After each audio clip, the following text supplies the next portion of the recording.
주간 언론 보도를 탈탈탈 털어보는 시간, 민원련의 탈곡사들 임동준 활동가 나왔습니다. 안녕하세요. 안녕하세요. 예, 우리가 이번에 지금 하고 있는 거는 한 주간이 아니라 몇 년치를 지금 탈탈 털어보고 있어요. 아, 맞습니다. 굉장히 그렇죠. 긴 기간입니다. 총선 후보자들이 막말, 아무 말, 망언한 것들 지금 한 명씩 짚어보고 있는데 네. 첫 번째는 조수진 후보, 네. 2주 전에.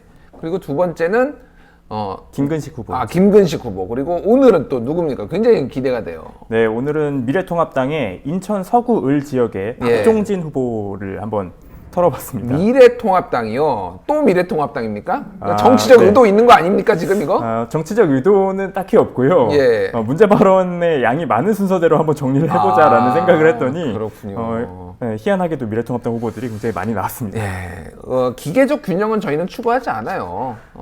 원래 팩트 체크도 그렇습니다. 정치인의 발언을 팩트 체크하는데 거짓말을 많이 하면은 거짓말을 많이 하는 사람을 체크를 해야 되는 거지. 그렇죠. 그거를 없는 거짓말을 만들어서 체크를 할 수는 없잖아요. 이것도 그런 개념인 거죠, 그러니까. 맞습니다. 망언이나 막말, 잘못된 말은 많이 한 순서대로 좀 하다 보니까 우연찮게 정말 진짜 공교롭게도 우연찮게 미래통합당 3명이 나왔고요. 네, 맞습니다. 자, 알겠습니다.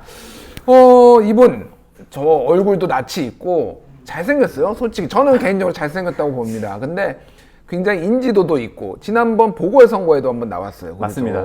그래서 이미 익숙해요, 사람들이. 근데 이분이 그렇게 막말을 많이 했나요? 굉장히 많습니다. 그래요? 네. 원래 저분이 뭐 하던 분이에요? 출발은 MBN 기자였고요. 기자였어요. 네, MBN에서 기자 생활을 하다가 채널A로 넘어가서 채널A 종편 시사대담 프로그램의 진행자로 활동을 했습니다. 예. 채널A에서 박종진의 쾌도남마라는 프로그램을 진행을 했었고요. 그 프로그램 많이 들었어요. 맞습니다. 예. 보수 진영 분들은 굉장히 좋아한다는 얘기를 제가 많이 들었습니다. 속 시원하게 얘기한다, 이렇게. 네. 그리고 이 방송통신심의위원회의 심의를 가장 많이 받은, 그래요? 제재를 가장 많이 받은 프로그램으로 또 유명하고요. 그리고 제재를 가장 많이 받았다. 그 얘기는 부적절한 발언을 방송에서 지속적으로 여러 번 했다는 얘기네요. 한마디로 맞습니다. 얘기하면은.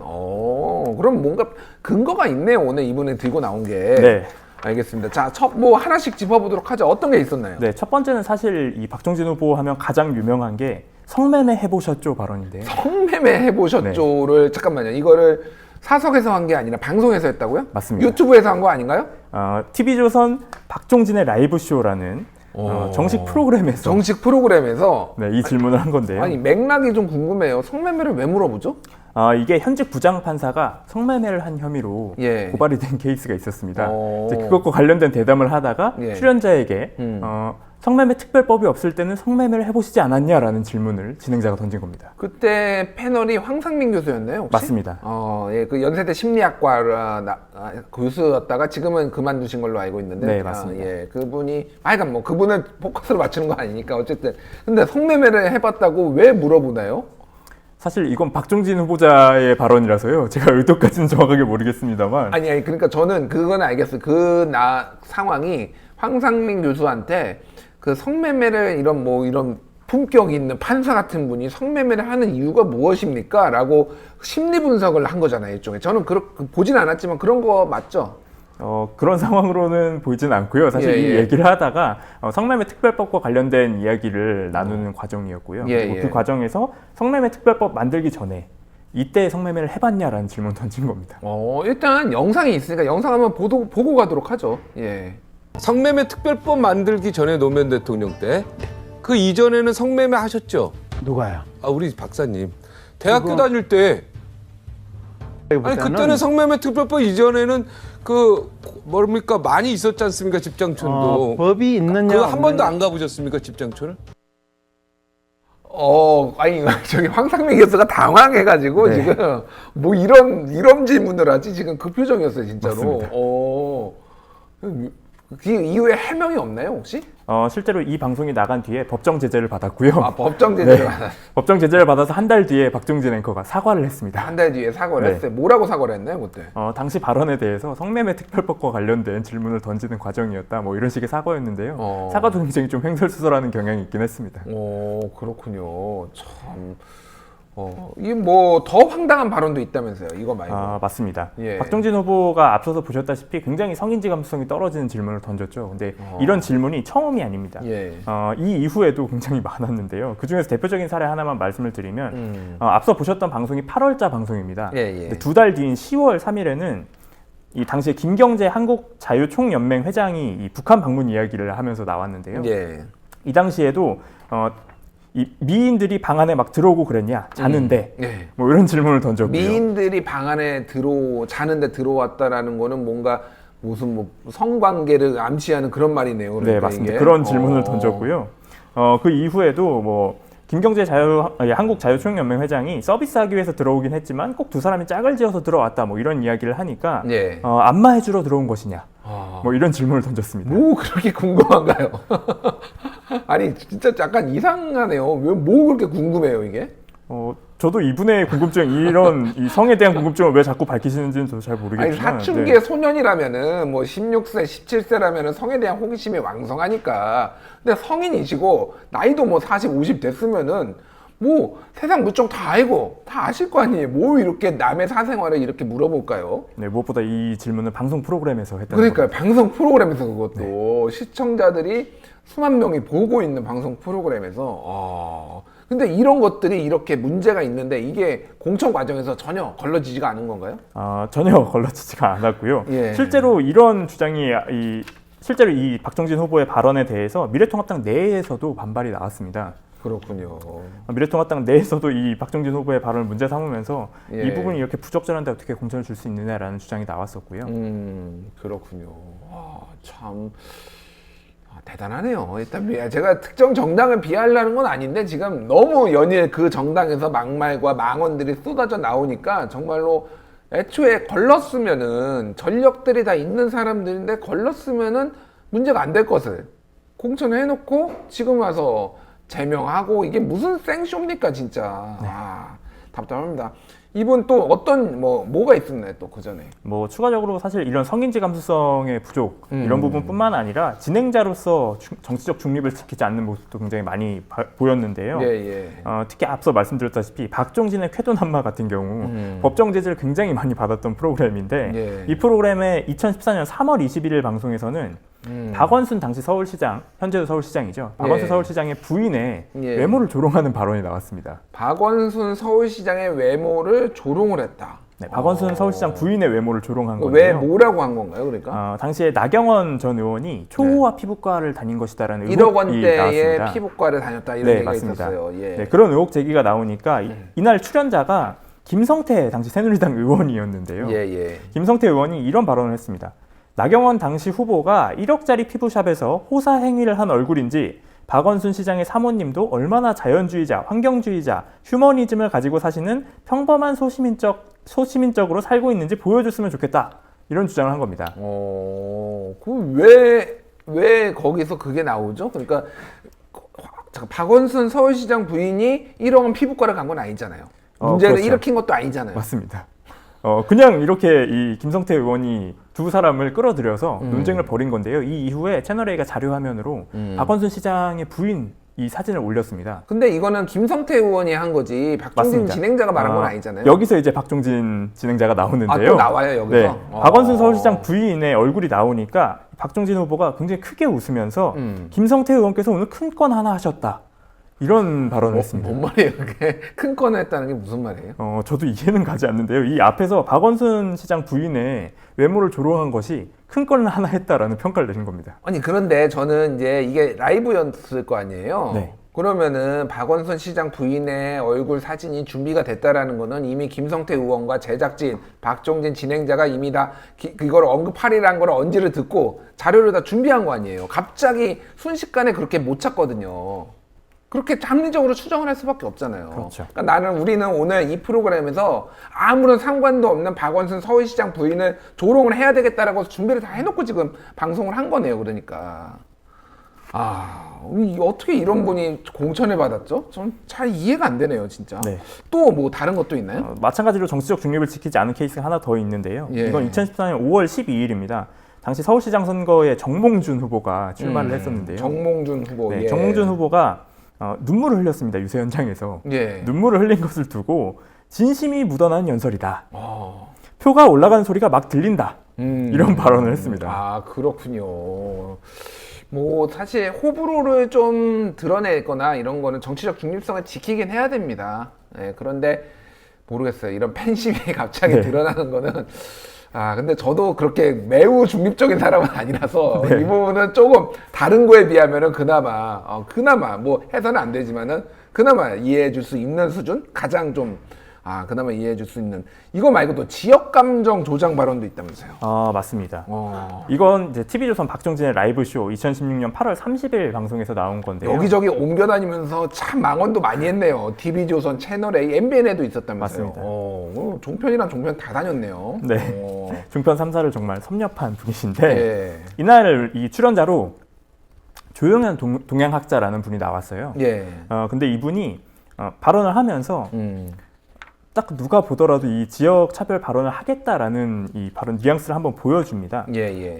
지연은 아무래도 한국 사회는 어제도 말씀드렸지만 이라면서 이 어제도 말을 했다라는 내용인데요. 예. 사실 이 얘기는 뭐냐면 박종진 진행자가 나왔던 프로그램에 한번 나와서 발언을 했던 겁니다. 네. 그래서 이 진행자 박종진 씨가 바로 알아듣고 이런 질문을 던지는데요. 예.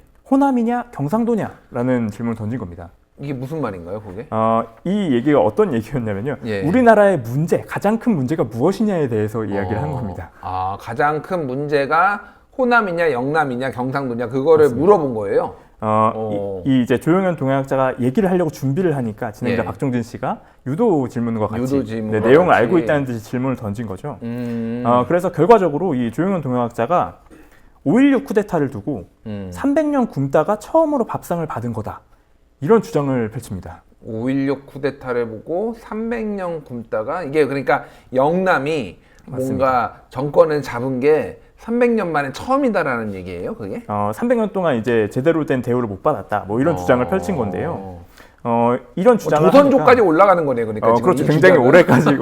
오래 올라가는 겁니다. 이런 주장을 박종진 이 후보가 어떻게 표현을 하냐면 300년 굶다가 처음으로 밥상 받은 것이 1961년 5.16 혁명이다라고 얘기를 합니다. 아니 300년 굶었으면 뭐 그게 사실도 아니지만은 그럼 쿠데타해도 됩니까, 그러면? 그리고 더 심각한 것은 이 박종진 후보가 5.16 쿠데타를 5.16 혁명이라고 표현을 한 부분이고요. 그렇군요. 이건 뭐 보수 진영에서는 사실은 이렇게 표현하는 분들이 굉장히 많아요. 그래서 저는 뭐 이거는 저 개인적으로는 허용 범위, 저는 혁명이라고 생각 안 하지만 허용 범위 내에 있긴 하는데 말도 안 되는 300년 굶었다고 네. 쿠데타를 옹호하다니요. 알겠습니다. 또 있다면서요? 네, 굉장히 많은 문제 발언이었죠. 하네요, 진짜로. 예. 이 박종진 후보가 진행했던 박종진의 라이브 쇼가 박근령 씨를 부른 적이 있습니다. 요거 영상이 있다는데 영상 한번 네, 보고 한번 갈까요? 예. 서울대학교를 나오셨어요. 경기여고를 나오시고요. 그죠? 수재 중에 수재들이 갖는 코스를 다 가셨는데요. 자, 이번에 파산 신청을 좀 고려하고 있으시죠? 솔직히 말씀하시죠, 오늘. 네, 이런 일이 있지 않았다면 더 적극적으로 고려를 하려고 그랬는데 네. 마치 제가 물론 파산 신청을 하고도 빚을 돈이 생기면 갚는 거죠. 네. 그러나 이렇게 형님을 생각해서나 이런 걸 괜히 여러 가지로 생각해 보니까 네. 마치 제가 돈을 안 갚으려고 그런 걸 한다고 생각할까 봐.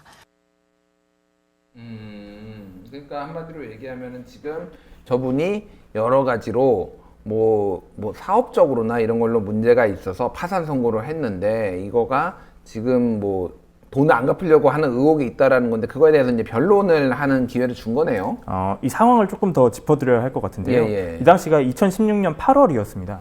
2016년 8월에 무슨 일이 있었냐면 박근혜 씨의 동생인 박근영 씨가 1억 원의 돈을 빌리고 갚지 않은 혐의로 사기 혐의로 이 이석수 특별감찰관에게 고발을 당했습니다. 그래서 검찰 수사가 진행 중이었던 상황이에요. 그렇군요. 근데 검찰 수사가 진행 중인 상황에서 수사의 당사자인 박근영 씨를 방송에 불러서 경제적으로 굉장히 어렵지 않느냐, 빈곤하지 않느냐, 파산 신청을 했느냐라고 질문을 던진 겁니다. 한마디 피해자네요. 한마디로 저 당시에는 맞습니다. 피해자인데 피해자의 얘기를 일방적으로 좀 전하는 그런 상황이어서 너무너무 힘들다. 20만 원으로 먹고 20만 원 먹고 사는 것과 1억 원 사기친 거는 별도의 문제잖아요. 그렇죠. 예. 이 당시에 사실 박근영 씨의 사기 혐의 고발이 왜 중요했냐면 박근혜 씨가 대통령이었고 박근혜 대통령의 가장 최측근인 박근영 씨가 사기 혐의로 고발이 됐기 때문에 예. 대통령 최측근 비리였던 사건이죠. 근데 그 그러니까요. 사건의 당사자를 방송에 출연시켜서 저런 식의 발언을 하게끔 만든 겁니다. 그렇군요. 알겠습니다. 또 박근영 씨 영상이 하나 더 있다고 하는데 탄핵과 관련해서 나왔던 영상이라고 합니다. 한번 보시죠.